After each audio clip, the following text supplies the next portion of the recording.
Hello, everybody, and welcome to another episode of John's Rockin' Vinyl 77. This time around, I'm going to show you guys some really cool, obscure, psychedelic, hard rock, and psych rock, and basically all kinds of stuff like that. So right now, in the background, I'm really excited to show you guys some of this cool stuff that I've been kind of collecting in the past very long time. I've been doing this for years, so I just haven't been showing a lot of it. But in the background, we're listening to this really killer band, Head Over Heels. This is the reissue on 180 gram vinyl. It's basically an exact replica of the original pressing, so still on the Capitol. Very, very good, hard, heavy, early psychedelic hard rock from 1970, 1971. Really cool stuff going on. Anyway, So the first thing, I'm gonna let you guys know that some of the stuff I have shown, but in this video I'm gonna go through a little more detail. So, a few more things. And right off the bat, I would just want to say, Garner from a High Octane Revival now. Hope you enjoy. Hope you got everybody really likes my show. So. Started. This is the first group. This is Blackstone,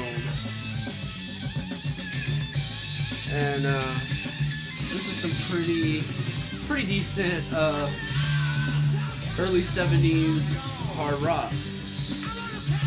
It's not great. I don't know. Do you recognize some of these people? You know why?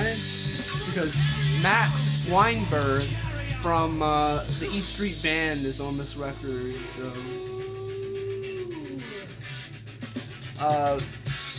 I recommend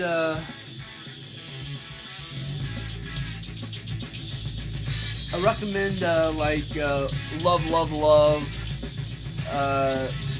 or there's a song called KC Funk, and those are both really killer tracks on this album. This album gets a little progressive sometimes, and then it kind of hits a pop kind of flavor a lot. So it's not straight up hard rock, but there's a lot of there are 2 or 3 really good hard rock songs on here, and there's at least one really awesome progressive rock song. So I think that's worth mentioning. If I didn't like it, I wouldn't be showing it. So. There you go.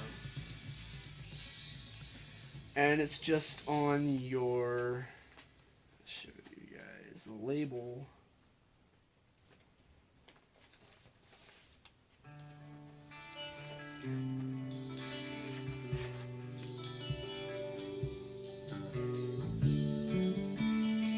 It's on the yellow Epic label. Everybody knows that label, really. And if you recognize this song in the background, it's because this is actually a song that Styx covered on their debut album, I believe. I think. Or one of their earlier albums. I'm not sure if it's their first, but it's one of their earlier albums. But this is the original version. If you like this version of this song, if you like this song, check this out, because this version's really rocks. Up next we have, this one was kind of a letdown, because some of the Psych stuff, the Psych hard rock stuff, it's a little overrated, honestly. And there are some albums that are kind of,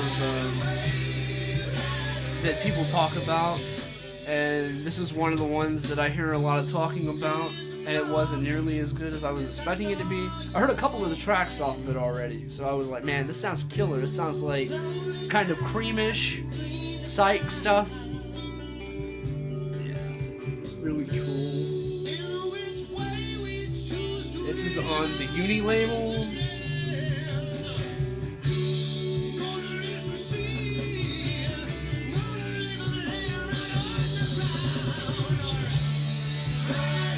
This is comes with the famous Unipack label.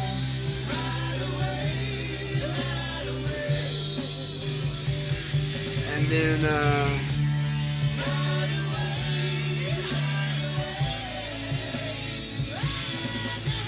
there's the record. Really nice. This looks really cool when it's spinning around. Tracks I would recommend from this album: Elysian Fields and Bide My Time. Those are both really good, cream-like kind of Psych tracks.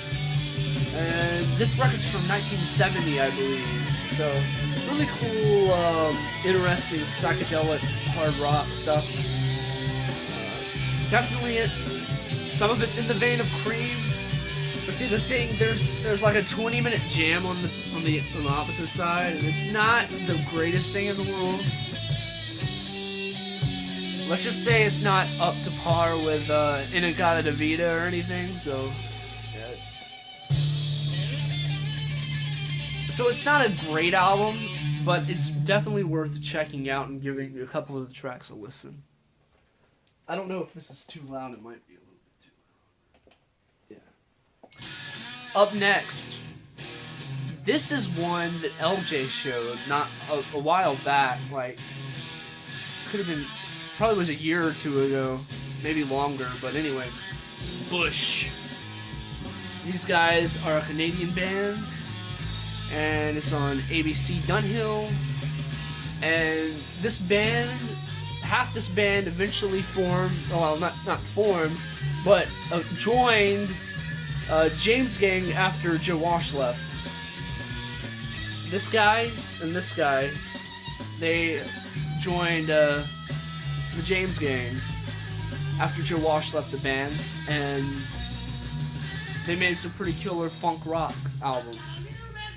So this is definitely really killer stuff right here. This is kind of in the same vein of the first James Gang album without Joe Walsh.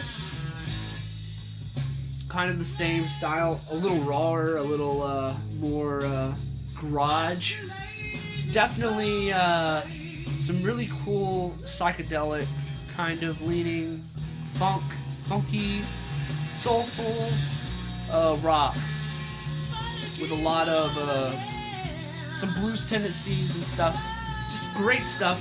I recommend anybody check this out. Very, very cool. Very cool stuff. And this is what the record looks like. I got a super good deal on this album. These usually sell for $20 or more. And I picked this up for $5 or $6 on eBay.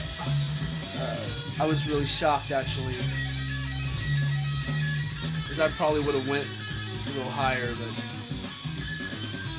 the cover's in really nice shape, and the vinyl is in mint condition. Just a very, very interesting album, and it's just the history. I love the history behind these groups. I find it very, very interesting.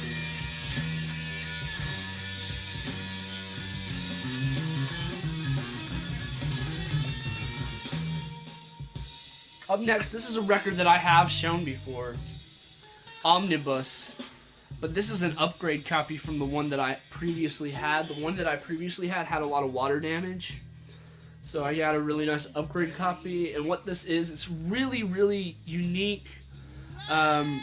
Maybe not that unique. It's basically very Jim Morrison-like vocal stuff, very Doors-like. A lot of organ-driven rock, very interesting stuff, and it's on the United Artists label, the early United Artists label. This is a very interesting album, and if you like the Doors, or anything like the Doors, I think you guys will dig this. It's really cool. There's the gatefold.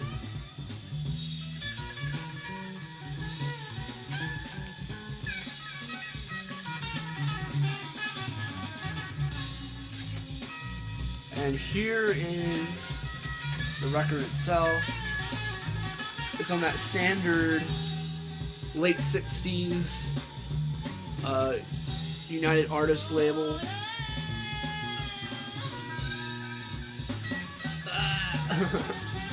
Yeah. Very, very, very neat stuff.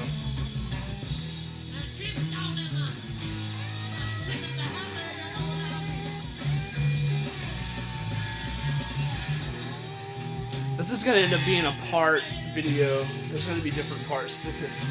There's probably be 2 or 3 different parts. So, up next we have us, Dust with Heart Attack. Very, very awesome, hard, almost proto-metal stuff going on here. Very, very, very nice stuff going on.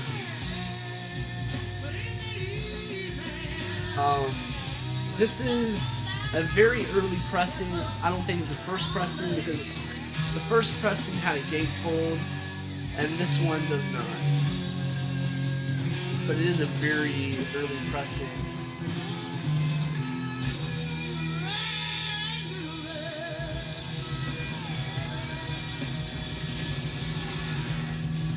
And here is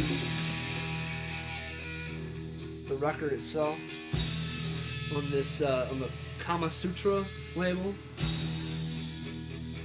Very cool with Eve.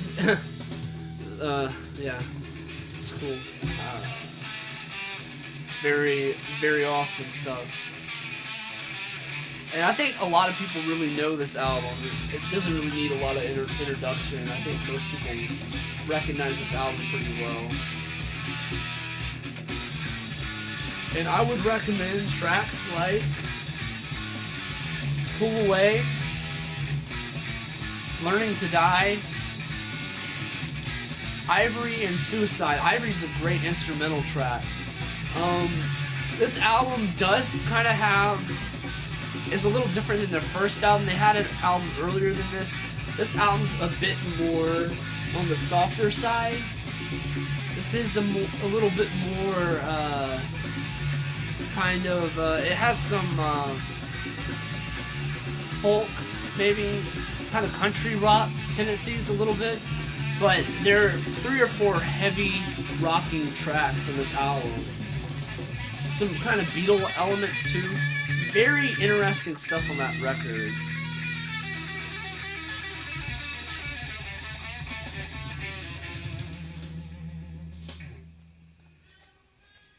This might be the last one.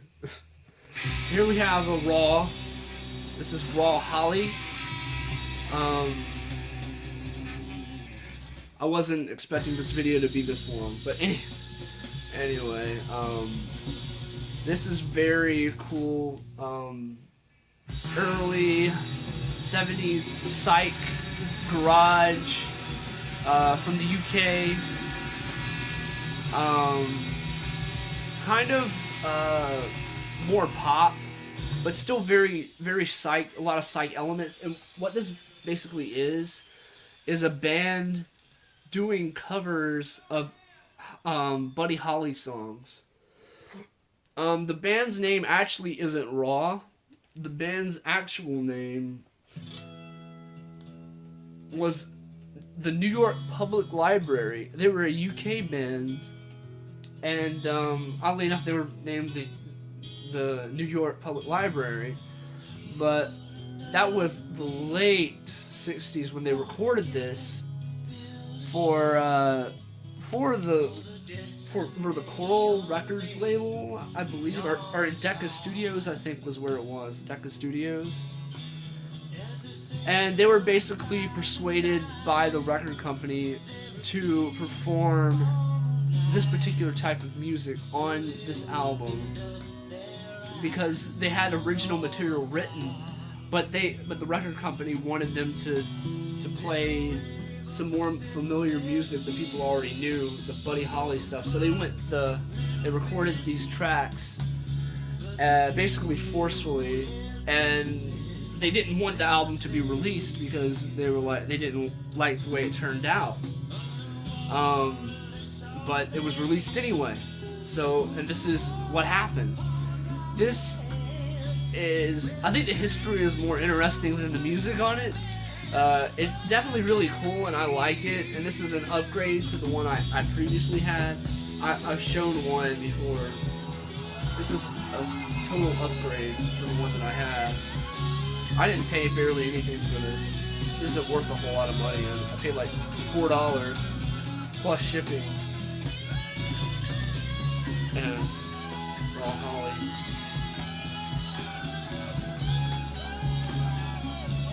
On the Coral label, the same label that Buddy Holly was on. Isn't that neat?